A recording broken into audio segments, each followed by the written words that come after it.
Assalamualaikum warahmatullahi wabarakatuh.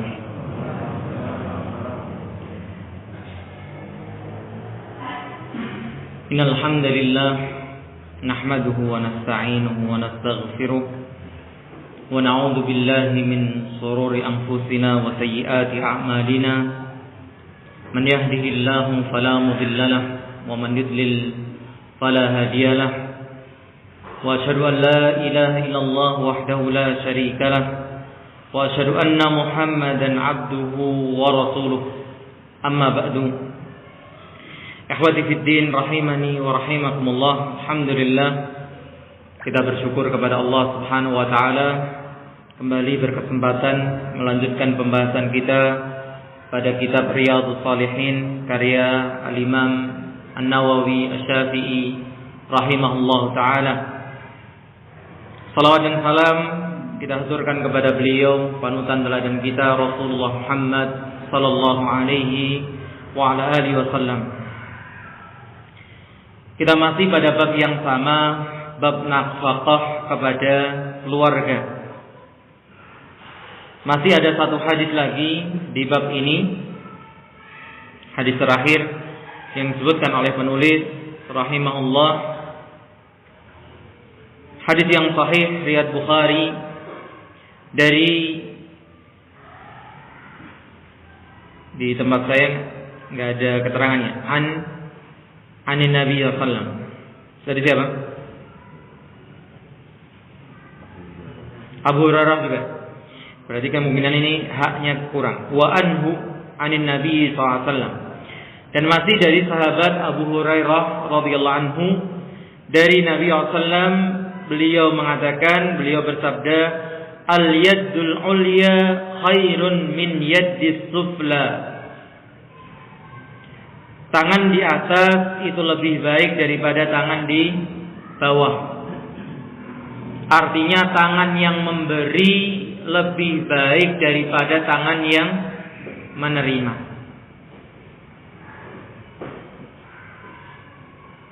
Dan itu yang benar-benar dirasakan oleh orang yang bisa memberi. Karena kebahagiaan memberi jauh lebih besar daripada kebahagiaan apa? Menerima.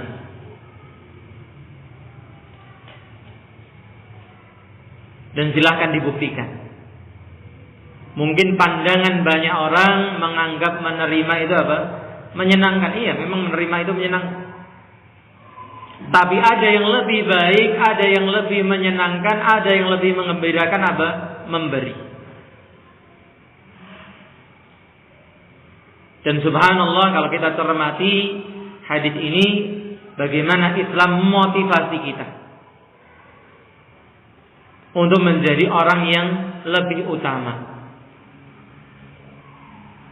Kemudian bukan pada bagian itu kaitannya dengan pembahasan kita, tapi ketika Rasulullah mengatakan wabda biman ta'un, dan mulailah ketika apa? Memberi itu biman ta'un, dengan orang-orang yang menjadi apa? Tanggunganmu. Dari situlah kata iyal, keluarga, karena keluarga itu menjadi apa? Tanggungan. Maka setelah kemarin kita mendengar tentang keutamaannya mengeluarkan 1 dinar untuk berjihad, untuk orang miskin, untuk anak yatim, untuk keluarga, mana yang paling utama? Untuk keluarga. Maka demikianlah apa? Ternyata kita diperintahkan memulai dari yang menjadi tanggung jawab kita. Maka disitulah poin pembahasan atau syahidnya yang berkaitan dengan pembahasan kita. Kemudian motivasi berkaitan dengan sedekah pula, wa khairus sadaqati ma kana an zahri ghina. Dan sebaik-baik sedekah adalah apa yang berangkat dari keadaan cukup. Yang diterangkan oleh Syekh Salim, apa makna zahru ghinan ghairu ihtiyajin ilaiha ba'da an yastaghniya minhu qadral kifayati li ahlihi wa iyalihi aw yarsiduhu li sadadi dainihi, yaitu keadaan dia tidak membutuhkan harta yang dia sedekahkan. Setelah dia merasa cukup dari hartanya sekedar untuk memenuhi keluarga dan anggota keluarganya. Ahlihi itu keluarga inti, iyal itu keluarga yang lebih besar. Atau dia menyisihkannya untuk menutup hutang-hutangnya. Dari sini, dari keterangan ini, kita bisa membuat perbandingan dengan sebagian orang yang memotivasi sedekah untuk cari untung. Sampai ada hitung-hitungannya gitu ya. Jadi kalau kamu sedekah sekian, nanti kali sekian. Jadi utangmu berapa? Kalau pengen lunas utangmu ya ini, sedekahmu harus segini. Ya wallah alam itu hitungan dari mana. Itu mungkin memahami keumuman kelipatan pahala. Tapi di sini dinyatakan bahwa sedekah terbaik itu ketika kita nggak butuh sama harta itu. Untuk makan anak istri sudah cukup, masih ada sisa. Untuk apa? Ya sudah, sedekahkan. Dan itu yang dipraktekkan oleh Rasulullah SAW. Yang pernah kita sebutkan kenapa ketika ada wanita datang dengan putrinya kepada Ummul Mukminin Aisyah, hanya punya satu butir kurma. Hanya punya 3 butir kurma. Apakah karena sang suami yaitu Rasulullah SAW tidak memberikan nafkah? Jawabnya tidak. Bahkan kita katakan kemarin Rasulullah SAW disebutkan dalam riwayat-riwayat itu kalau memberikan nafkah untuk 1 tahun. Bahkan saking tanggung jawabnya beliau meninggal, baju besinya jadi gadai, jadi jaminan untuk memenuhi kebutuhan pokok keluarganya. Terus kemana harta setahun itu? Ya karena mereka ketika sudah merasa cukup hari ini disedekahkan. Jika dalam pembahasan lain disebutkan bahwa Rasulullah tidak punya tipe, tidak punya kebiasaan untuk menabung. Karena hari ini, besok ya dipikir besok. Ya tentu itu level beliau. Yang sering atau beberapa kali mendengarkan pembahasannya Ustadz Firanda, yaitu salah satu kelebihan beliau. Kesabaran, ketawakalan, yang memang itu bukan level manusia biasa. Bagaimana kemudian bisa menahan emosi, menahan marah ketika istri dalam tanda kutip kalau kita sekarang mempermalukan di depan umum. Istri lagi ngambek sama kita, bikin status saja bisa jadi panjang. Apalagi ini, apa sih kisahnya? Rasulullah SAW sedang jatah di rumahnya, Ummul Mukminin Aisyah. Dikirimi makanan oleh istri yang lain, ditumpahkan sampai nampannya atau piringnya pecah di depan para sahabat. Kalau selevel saya, ya wis, habis gitu ya. Entek mirang-mirang ke wong lanang ngarepe. Tapi bagaimana Rasulullah SAW bisa menahan diri, bisa bersabar? Ya memang dalam level yang berbeda. Sehingga ya ketika kita membicarakan bagaimana beliau tidak menabung, jangan kemudian juga antum merasa diri saya selevel dengan beliau. Sesuk ya sesuk, jebule sesuk rano nangis. Ya. Ini berarti salah dalam menempatkan diri. Maka memang beliau dalam level yang bukan level kita. Ya kita berusaha untuk mencontoh itu. Tapi karena itu bukan merupakan keharusan. Keharusan kita tadi memenuhi kebutuhan keluarga kita. Entah dengan caranya ya menabung. Tapi tabungan ini jangan sampai kemudian yang sering diingatkan para ulama menjadikan kita tulul amal, panjang angan-angan. Ya kalau mau save, mau nabung, ya karena tahun depan insya Allah anak sudah kelas 6, mau daftar SMP, mau daftar pondok, ya dari sekarang mempersiapkan, logis. Tapi kalau sampai mikirnya seperti sebagian orang, kopian anakku kuliah, terus yang piye terus bar kuliah nikah, anaknya baru masuk TK, sehingga kemudian tertipu dengan asuransi pendidikan dan sebagainya. Tahu-tahu duitnya hilang. Ini tulul amal. Tapi logis katakan sekarang anaknya kelas 5, tahun depan sudah akan masuk SMP. Maka bagaimana berpikir sejak sekarang? Kemudian dikatakan wa man yasta'fif yu'iffahullah wa man yastaghni yughnihillah. Ini bagian yang juga disebutkan dulu dalam pembahasan kita di bab sabar. Barang siapa berusaha untuk melatih, mensucikan dirinya, Allah akan memberikan kesucian diri.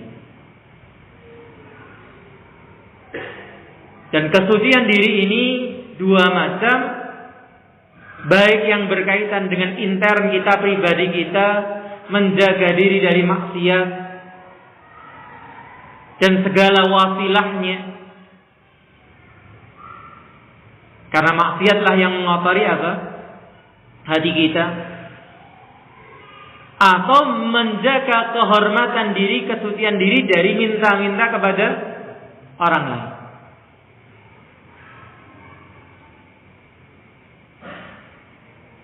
Dan ini menunjukkan yang sering kita sebut bahwa perilaku itu ada yang tabi'i dan ada yang kasbi. Sifat kita ini ada yang memang gawan bayi dan ada yang sifatnya dilatih.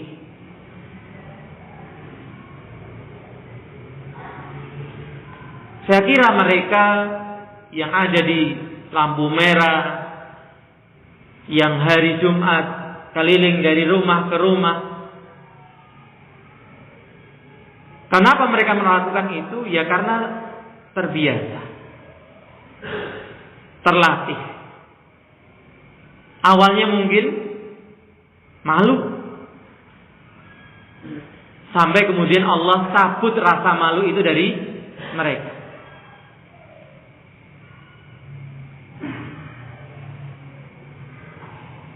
Dan bukan rahasia umum, sebagian mereka kan diambil, diculik, kemudian dipaksa, akhirnya menjadi terbiasa. Maka demikian pula kebalikannya. Untuk kita tidak meminta, berarti perlu apa? Menahan diri.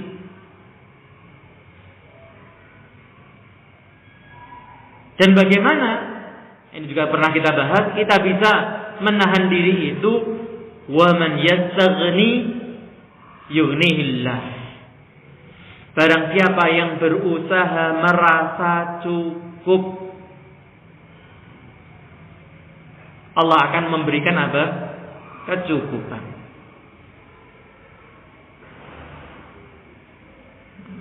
Jika ketika kemarin ada seorang yang menanggapi status saya itu pure guyon gitu ya. Hidup ini perlu kadang senyum sejenak kan gitu. Ini bukan lagi kantongnya kosong, alhamdulillah. Allah selalu memberikan kecukupan gitu ya. Jadi ketika ada orang tangannya kosong, dompetnya kosong, bukan lagi bikin sulap gitu ya. Memang kosong. Jadi, dan subhanallah, seperti sering kita sebutkan, pada asalnya Allah itu mencukupi kita,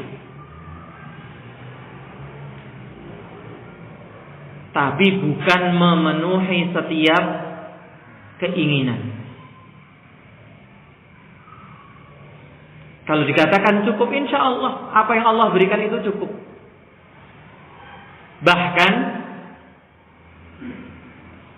apa? Lebih. Wa in ta'uddu ni'matallahi la tuhsuha. Kalau kalian mau menghitung nikmat Allah, enggak mungkin mampu untuk menghitungnya. Berarti seharusnya apa yang ada dalam mindset kita, lebih yang Allah berikan. Tetapi mau bayar ini enggak bisa, Ustaz, mau beli ini enggak bisa. Lah, yang mau dibeli, yang mau dibayar ini kebutuhan atau keinginan? Itu yang perlu kita pertanyakan.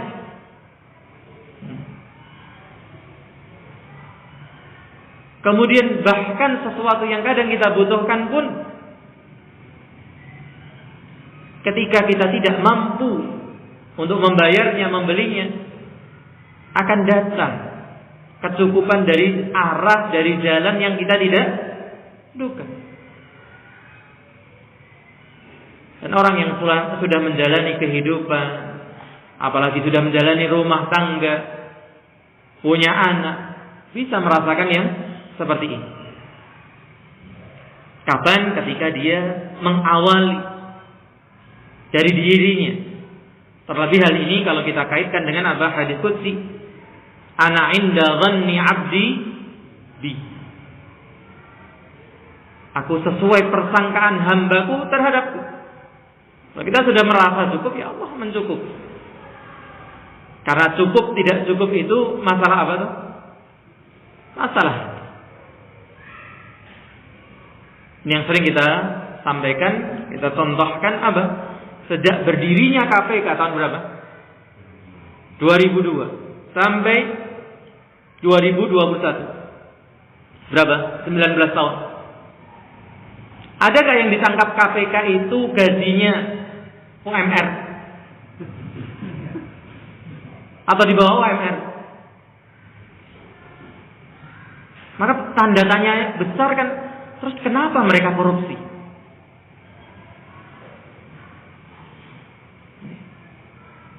Kenapa? Karena hatinya miskin. Meskipun yang diterima setiap bulannya itu miliar. Orang-orang itu hal biasa menerima setiap bulannya nilai miliar. Yang bagi kita itu bisa buat bangun pondok ya. Bismillah, insyaallah. Bisa untuk 7 turunan gitu ya. Kasihan turunan 8. Kemudian kita beralih pada bab yang baru, bab ke-37. Al-infaqu mimma yuhib wa minal tayyib. Ketika kita sudah dimotivasi untuk berinfak, khususnya kepada keluarga, maka berinfaklah dari hal yang apa? Baik, dan dari hal yang kita suka. Ini lagi-lagi tentunya bukan berbicara level umumnya.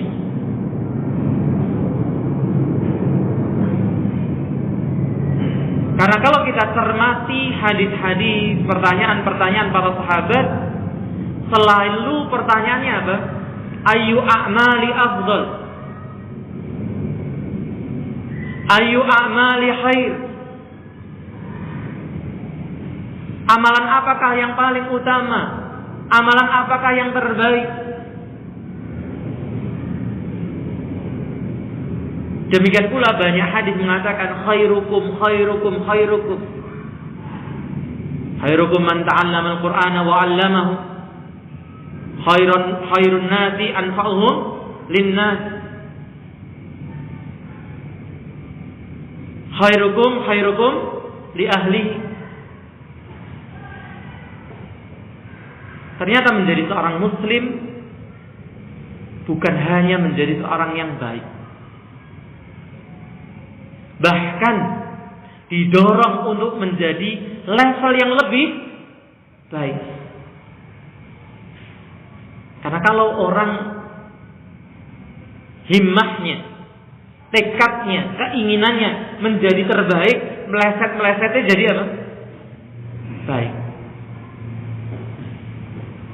Tapi kalau himmahnya hanya apa? Ya sing penting jadi wong apik. Yang kepleset. Kan ngisore apik. Itu logika sederhana. Apalagi dilihat dari tinjauan tadi apa? Dalil. Allah mengatakan, seperti biasa beliau mengawali dengan ayat-ayat. Di sini ada 2 ayat yang beliau sebutkan. Yang pertama di surat Ali Imran ayat 92, lan tanalul birra hatta tunfiqu mimma tuhibbun. Tidaklah kalian mendapatkan kebaikan yang sebenarnya sampai kalian menginfakkan dari apa-apa yang kalian sukai. Maka alhamdulillah ada pergeseran. Yang dulu orang kalau ada musibah, donasi pakaian bekas. Alhamdulillah kemudian orang sadar, ternyata pakaian bekas benar-benar bekas.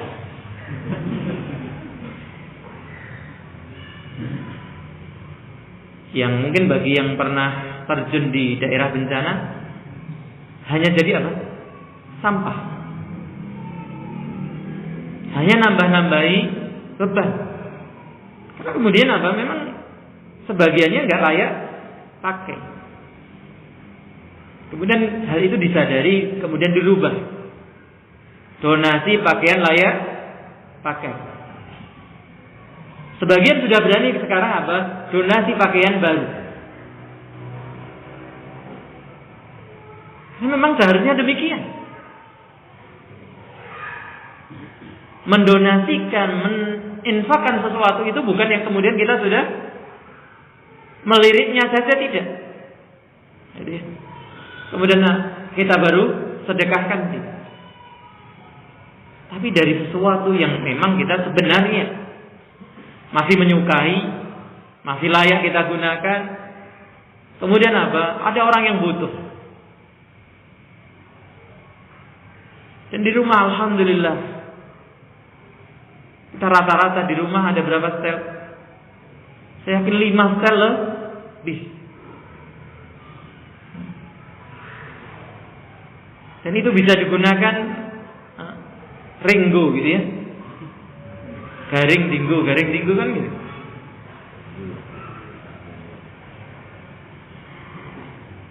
Iya, kadang kita tidak berpikir hisabnya nanti. Allah musta'an.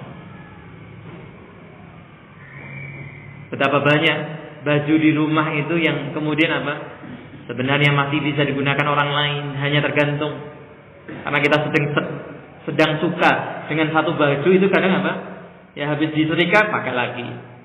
Banyak baju-baju yang sebenarnya masih layak di rumah, hanya gantung.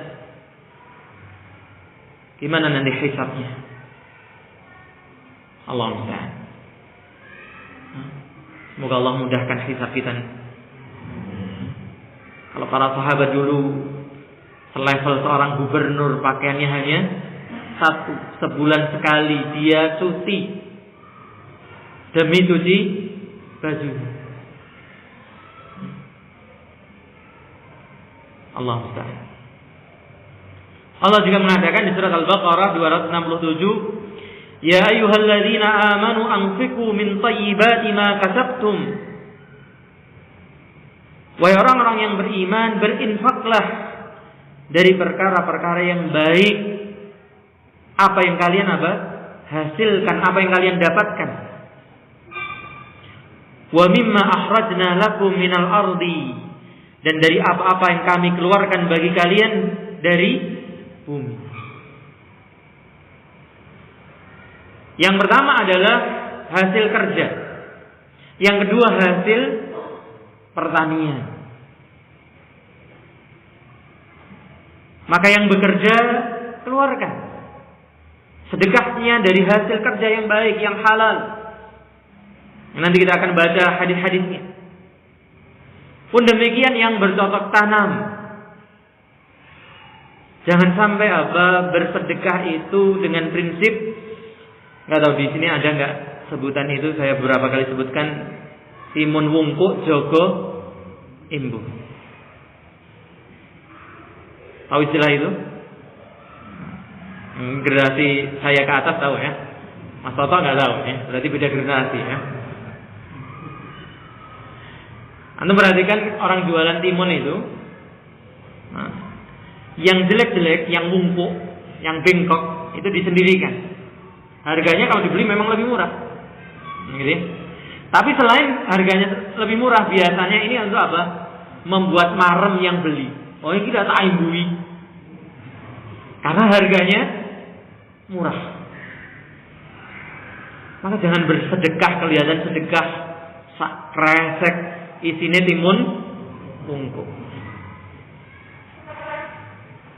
Maka subhanallah, kita dimotivasi bukan hanya menjadi orang baik, tapi menjadi orang terbaik, kepada keluarga terbaik, kepada orang lain terbaik, gitu ya. Wala tayammamul khabitha minhu tunfiquna.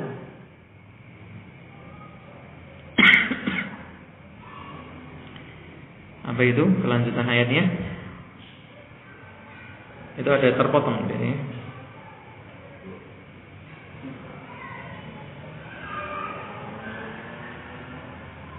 Apa kelanjutan ayatnya?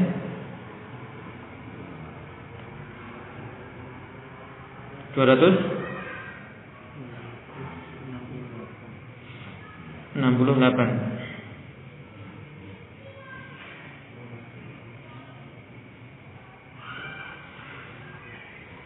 Baik. Wala tayammamul khabitha minhu tunfiquna wa lastum biakhirihi illa an tughmidu fi. Dan janganlah kalian memilih yang jelek dari hasil bumi itu, kemudian kalian menginfakkannya, dan tidaklah kalian mengambilnya kecuali dengan mata, dengan memisingkan mata. Mengambilnya saja sudah sambil cincin, nggak mau. Itu yang kemudian dikeluarkan untuk sedekah. Itu yang dikeluarkan untuk infak. Maka tidak seperti itu sifat orang mukmin.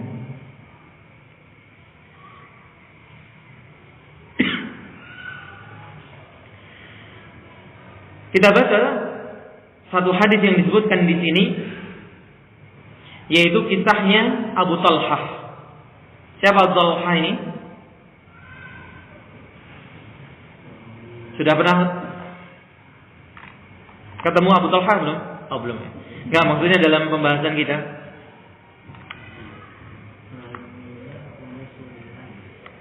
Ummu Sulaim, kisahnya apa? Dengan Abu Talha.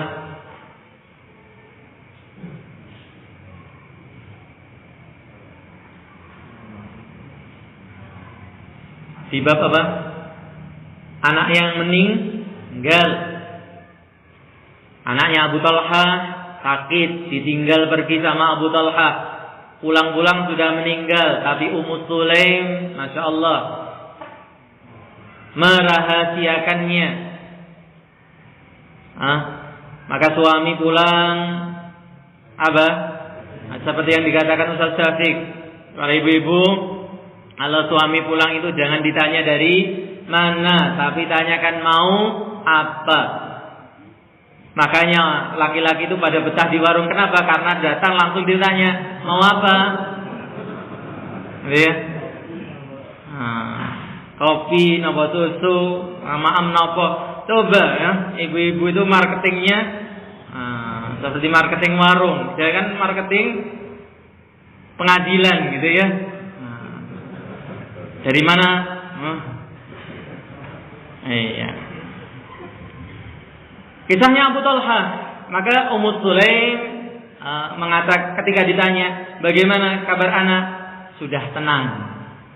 Tenang maksudnya meninggal. Kemudian disediakan makan, kenyang, kemudian dilayani. Sudah selesai semua tugasnya baru diceritakan. Sempat apa Abu Talha marah sampai lapor Rasulullah. Ternyata ya bukan seorang biasa saja Abu Talha. Siapa Abu Talha di sini? Karena Abu Talha radhiyallahu anhu aktsarul ansari bil Madinati malan min nahlin. Beliau orang Ansar, penduduk Madinah yang paling banyak hartanya dari pohon kurma. Wa kana ahabbu amwali ilaihi Bayruha. Dan di antara kebun yang paling beliau sukai namanya Bayruha. Dan wallah alam, Bayruha. Ini Bayruha. Wallah alam, di tempat saya Bayruha. Dan ini menunjukkan apa? Wallah alam, kebiasaan yang ada pada Rasulullah SAW dan para sahabat dan orang Arab memberikan nama benda-benda. Kudanya Rasulullah SAW punya nama, baju besinya punya nama, pedangnya punya nama. Siapa yang punya nama untuk motornya, mobilnya? Sudah dikasih nama dari pabriknya, Ustaz. Ini.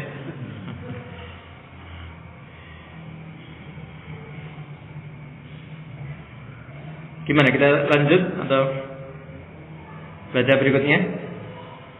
Baik, kita baca di pertemuan berikutnya insyaallah. Kita baru di awal, ternyata sudah masuk Isya. Baik, insyaallah kita akan bercerita tentang kebunnya Abu Talha ini. Wallahu alam, semoga bermanfaat. Kurang lebihnya saya mohon maaf. Jazakumullahu khairan sudah menyimak. Wa sallallahu ala nabiyyina Muhammadin wa ala alihi wa sahbihi ajma'in. Subhanakallahumma wa bihamdika asyhadu an la ilaha illa anta astaghfiruka wa atubu ilaik. Assalamualaikum warahmatullahi wabarakatuh.